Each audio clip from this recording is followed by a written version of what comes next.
Welcome back. और अब वो सवाल जो कभी कभी मैं भी सोचती हूँ, अरसलान साहब हमारी जुबान बने। हाँ बिल्कुल। तुम क्या सोचती हो? हाँ अभी आपको अरसलान साहब जब पूछेंगे ना तो सऊदी अरब से। हाँ जी।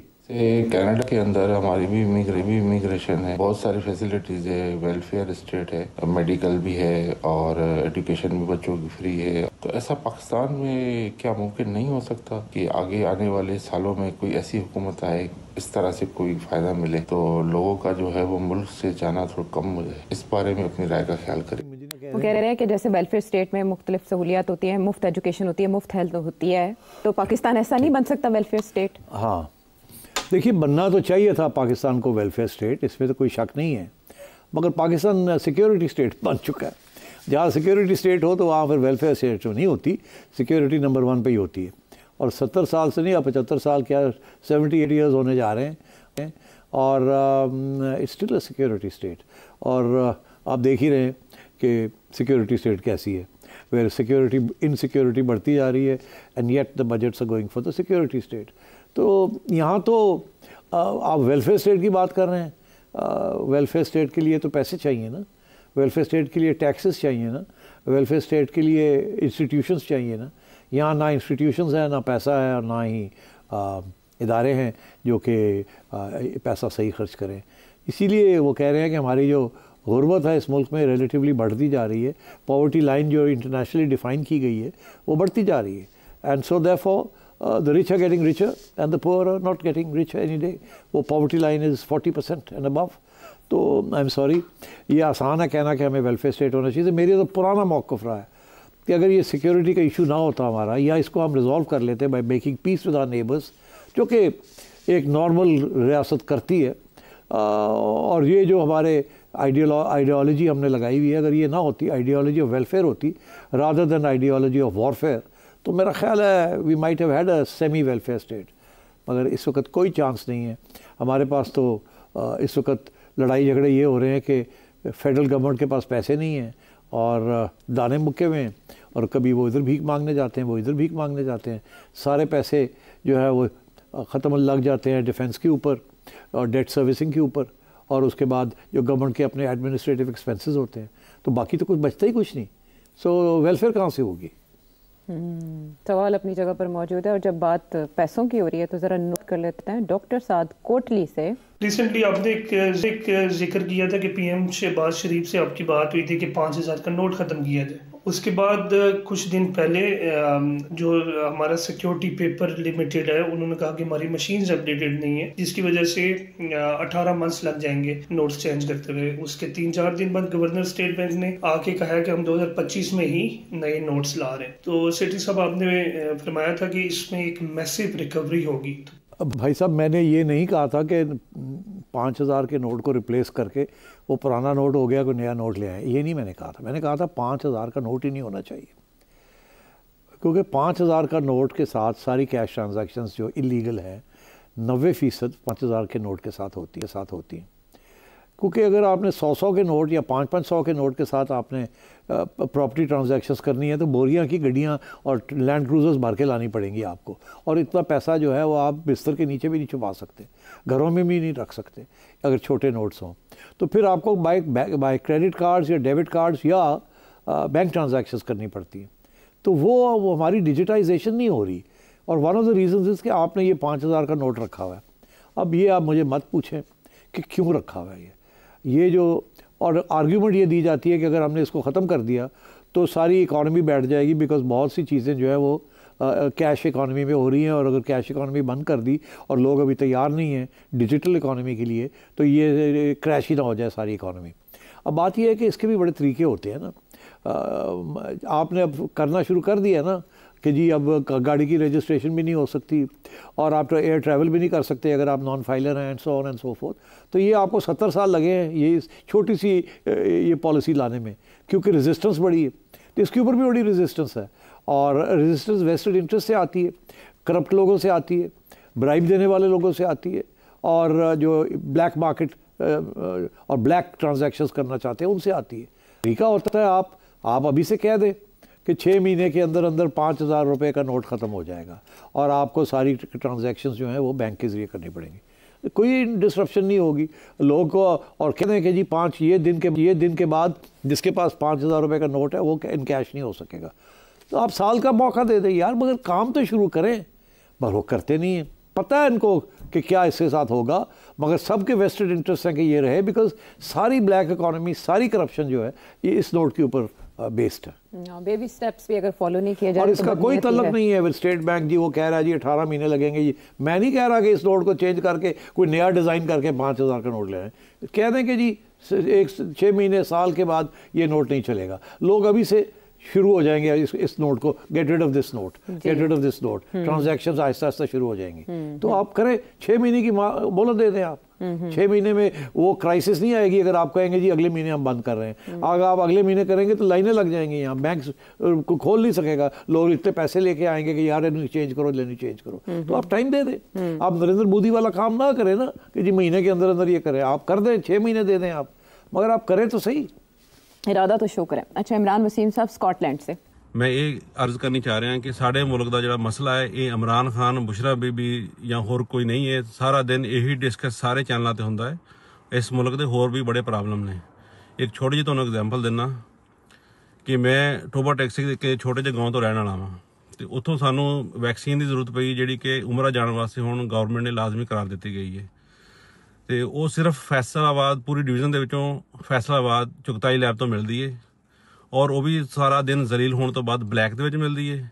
फिर उस तो बाद तुहानूं वो हैल्थ के DHO के ऑफिस जाना पैंदा, उत्थों लगवानी पैंदी है, क्योंकि वो सर्टिफिकेट कंप्यूटराइज इशू करते हैं जिहड़ा कि एक्सैप्ट करदी है सऊदी ट्रैवल करने वास्ते।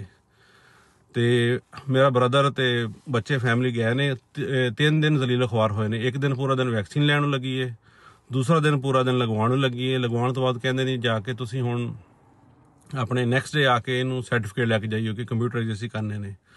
वो नैक्सट डे लैणगे जी अज साहब नहीं आया साइन करन नूं। एक तो जिहड़े सारे साहब ने ये लै डुब्बे ने सानूं। तीसरे दिन भी सिफारिश करवा के वो तीसरे दिन या चौथे दिन सानूं सर्टिफिकेट मिले ने। अपनी सवारी सीगी, अपने पैसे सीगे, खुद खर्च किए ने, तो फिर भी 3-4 दिन जलीलो खवार किए ने। उत्थे इन्ने लोग जलील खवार हो रहे हैं कि जिहदा कोई हल नहीं है, हद नहीं है। क्योंकि जो हुण 1 जनवरी तो हर जगह तो कर दी सऊदी गौरमेंट ने कि जो उमरा करन आएगा उन्होंने वैक्सीन लगवानी पैगी। तो साडी गौरमेंट सुत्ती पई है या गौरमेंट नाम की कोई चीज़ है साडे कंट्री दे विच कि उन्होंने इन्हां मसलियां दा पता नहीं। कितनी पापूलेशन है पूरे फैसलाबाद डिवीजन की, एक जगह तो मिलती है ब्लैक दे विच, वो भी जिहदी कोई सिफारिश है पैसा है वो लै जाएगा। जिहड़े गरीब आदमी ने रोल रहे हैं उन्हों का बेचारिਆਂ ਦਾ की कसूर है कि वो पाकिस्तान पैदा होए ने, उन्होंने यही कसूर है। इतों मैं भी उमरा करन जा रहा, मैं अपने ऑनलाइन अपॉइंटमेंट बुक की, गया पेमेंट की है, वैक्सीन लगी है, सर्टिफिकेट लैके तो मैं आ गया।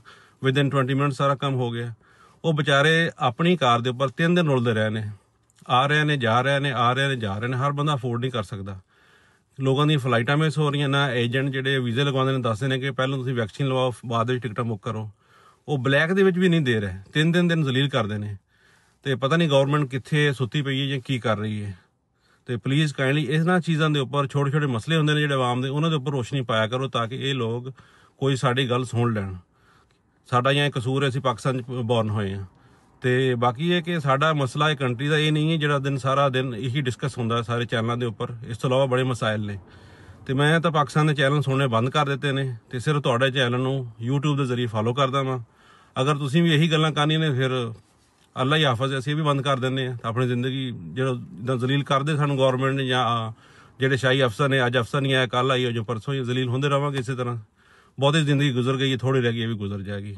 भाजी मैं ਇਹਨਾਂ ਨੂੰ ਕਿਹਾ ਸੀ ਕਿ ਤੁਹਾਡੀ ਜਿਹੜਾ ਮੈਸੇਜ ਹੈ ਇਹਨੂੰ ਪੂਰਾ ਨਸ਼ਰ ਕੀਤਾ ਜਾਏ, ਕਿਉਂਕਿ ਤੁਹਾਡੀ ਆਵਾਜ਼ ਵੀ ਬੜੀ ਦੁੱਖ ਹੈ ਔਰ ਬੜੀ ਰੰਜਿਸ਼ ਹੈ ਔਰ ਮੈਨੂੰ ਬੜਾ ਅਫਸੋਸ ਹੋਇਆ ਸੁਣ ਕੇ। ਮਗਰ ਕੋਈ ਨਵੀਂ ਗੱਲ ਨਹੀਂ ਤੁਸੀਂ ਕੀਤੀ। ਇਹੋ ਜਿਹੀ ਕਹਾਣੀਆਂ ਹਰ ਰੋਜ਼ ਆਉਂਦੀਆਂ ਨੇ ਲੋਕਾਂ ਦੇ ਨਾਲ ਜੋ ਜ਼ਿਆਦਤੀਆਂ ਹੁੰਦੀਆਂ ਨੇ ਔਰ ਜੋ ਦੁੱਖ ਨੇ ਲੋਕਾਂ ਦੇ, ਇਹ ਤਾਂ ਕੁਛ ਵੀ ਨਹੀਂ ਹੈ। ਇਹ ਤਾਂ ਫਿਰ ਤੁਹਾਡੇ ਯਾਰ ਦੋਸਤ ਜਿਹੜੇ ਨੇ ਵਿਚਾਰੇ, ਗੱਡੀ ਵੀ ਸੀ ਉਹਨਾਂ ਕੋਲ, ਸਾਰਾ ਕੁਝ ਸੀ, ਤੇ ਜਿਨ੍ਹਾਂ ਕੋਲ ਇਹ ਨਹੀਂ ਹੁੰਦਾ ਤੇ ਉਹਨਾਂ ਦਾ ਤੁਸੀਂ ਸੋਚੋ ਕੀ ਅਸਰ ਹੁੰਦਾ, ਉਹਨਾਂ ਨੂੰ ਕਿੰਨੇ ਚੱਕਰ ਲੱਗਦੇ ਨੇ ਔਰ ਕੀ ਹੁੰਦਾ ਹਰ ਅਦਾਰੇ 'ਚ ਹੈ। ਮਗਰ ਆਹਿਸਤਾ ਚੀਜ਼ਾਂ ਇੰਪਰੂਵ ਹੋ ਰਹੀਆਂ ਨੇ।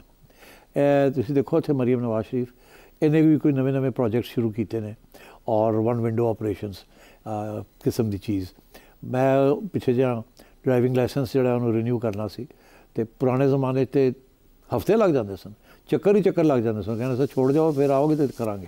फिर खिलाना पिलाना भी पैंदा सी चाह पानी, तो हुण ऑटोमैटिकली हो जाता है, हुण कोई देर नहीं लगती। नादरा बड़ी एफिशिएंट हो चुकी है, इस तरह के है नज़ारे और आहिस्ता आहिस्ता बेहतर हो रहा है, ये कोई शक नहीं है। मगर गल है तुहाडा जिहड़ा मेन पॉइंट है इट्स वैलिड कि इस तरह की जी आम सहूलतां ने आम लोगों वास्ते होनी चाहिए ने। मैं इस वास्ते तुहाडी सारी गल जी सी मैं इन्होंने कहा सी कि बोलन दिओ इन्होंने, साडी हुकूमतां सुनन है गल्लां और सुन के तो शायद कोई इन्होंने अकल आए या कोई दुख हो इन्होंने कि यह मसले भी हल करने ने अवाम दे।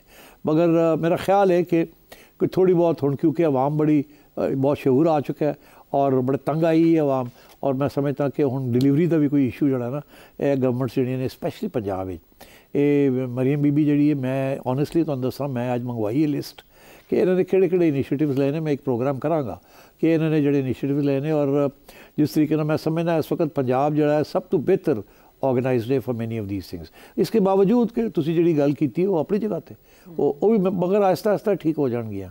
हुण तुसीं अगर इहनूं कंपेयर करोगे कि जी लंडन तुसीं गए उत्थे दिता है कीता वो कीता शायद कि 2 घंटे बाद तुसीं वापस आ गए, वो देखो जी वो सिचुएशन फर्क है। अल्लाह करे कि वो भी दिन आवे इत्थे कि असीं इस तरह कर सकीए, मगर पहले सानूं पासपोर्ट नहीं सी मिलदा। 1974 पहली दफ़ा लोगों को पासपोर्ट की इजाज़त मिली लैंड की, हालांकि एक कॉन्स्टिट्यूशनल राइट सी। तो ये ऐसा चीज़ां हुण 24 घंटे तुहानूं पासपोर्ट मिल जाता अगर तुसीं कहो तो।